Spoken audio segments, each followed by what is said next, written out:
YouTube వీక్షకులకి స్వాగతం అండి. మనం చెప్పుకునే కథల్లో భాగంగా ఈరోజు ఈ కథని విందామా? ఛ! మా నాన్న ఈ మధ్య మరీ ఎక్కువగా చేస్తున్నారు. రాను రాను ఈయనకి చేదస్తం బాగా పెరిగిపోతోంది. నన్ను ఎంత చీప్‌గా చూస్తున్నారు. జాబ్ లేదనే కదా! నా చదువు అయిపోయి 6 నెలలే అవుతోంది. రూమ్‌లో నుంచి బయటికి వస్తానో లేదో, "ఏమిట్రా రూమ్‌లో లైట్ అలాగే ఉంది. ఆఫ్ చేసి రావచ్చుగా" అని గంభీరంగా చెప్తారు. "ఏమిటి కళ్ళు కనిపించట్లేదా? టీవీ ఎవరు చూడకుండా అలాగే నడుస్తూ ఉంది. ఆఫ్ చేయాలని తెలీదా?" అని ఇలా ప్రతిదానికి ఏదో ఒకటి నాకు చెప్తూనే ఉంటారు. అసలు ఇవన్నీ నాకు చెప్పే బదులు తను చేయొచ్చు కదా! చేయడు. తను జాబ్ చేస్తున్నానని తన ఫీలింగ్. ఏ పని పాట లేకుండా ఇంట్లో కూర్చున్నాను కదా! ఇది కూడా చేయలేదా? అని ఆయన నన్ను చులకనగా చూస్తున్నాడు. చెప్తా. ఈరోజు నాకు ఇంటర్వ్యూ ఉంది గదా! అందులో జాబ్ రాని ఆయన పని చెప్తా.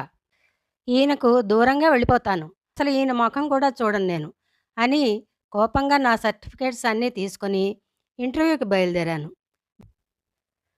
బస్ కోసం ఎదురు చూస్తూ ఉంటే టైం అయిపోతుంది కాబట్టి, నాన్న ఇచ్చిన ఆ రూ. 200 జేబులో ఉన్నాయి కదా అని గుర్తొచ్చి ఆటోలో వెళ్ళిపోయాను.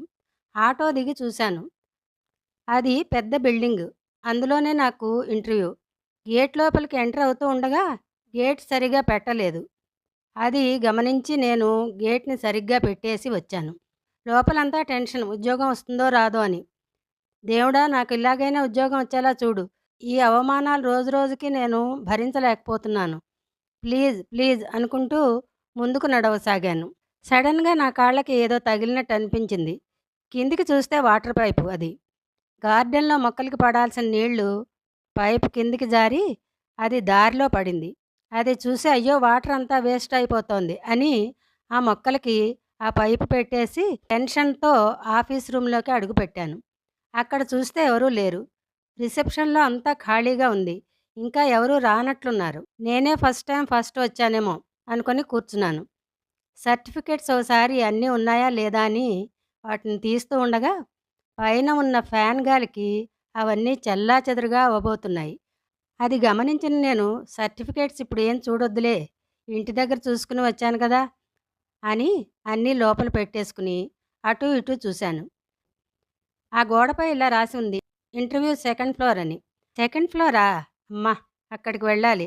ఆల్రెడీ అందరూ వచ్చేసి ఉంటారు అని గబగబా పైకి వెళ్ళబోతూ కింద ఎవరూ లేరు, అనవసరంగా ఫ్యాన్ తిరుగుతుంది అని ఫ్యాన్ ఆఫ్ చేసి వెళ్ళాను. చూస్తే నాకంటే ముందే అక్కడ చాలామంది కూర్చుని ఉన్నారు. ఇంటర్వ్యూకి ఒక్కొక్కరిని ఇంటర్వ్యూ చేయడం కోసం లోపలికి పిలుస్తున్నారు. అందులో వారు ఏ క్వెషన్స్ అడుగుతున్నారో తెలుసుకుందామా వాళ్ళు బయటకొచ్చాక అని ఎదురు చూశాను. కానీ లోపలికి వెళ్ళిన వారు అటు నుండి అటే వెళ్ళిపోతున్నారు. అటు నుండి బయటికి వెళ్ళడానికి వేరే దారి ఉన్నట్టుంది. నాలో ఇంకా టెన్షన్ పెరిగిపోతోంది. వాళ్ళు ఏం క్వెషన్స్ వేస్తారో అని, ఈ జాబ్ వస్తుందో రాదో అని చివరిగా నా పేరు పిలిచారు. నన్ను లోపలికి రమ్మన్నారు. దేవుడికి దండం పెట్టుకుంటూ లోపలికి వెళ్ళాను. నాకు ఎలాగైనా ఈ జాబ్ రావాలి అని అనుకుంటూ. ఇంటర్వ్యూ చేయడానికి నలుగురు వ్యక్తులు కూర్చుని ఉన్నారు.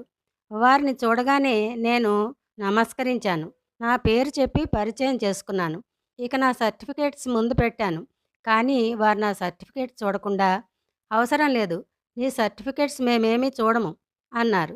దాంతో ఇక నాకు అనిపించింది, నాకంటే ముందు ఇంటర్వ్యూ చేసిన వాళ్ళు ఎవరో సెలెక్ట్ అయిపోయినట్టున్నారు. ఇక నాతో పనేముంది? అందుకే నా సర్టిఫికేట్లు చూడటం లేదు. మళ్ళీ మా నాన్నగారి చాదస్తం భరిస్తూ ఉండాలి అనుకుంటూ బాధపడుతూ ఉన్నాను.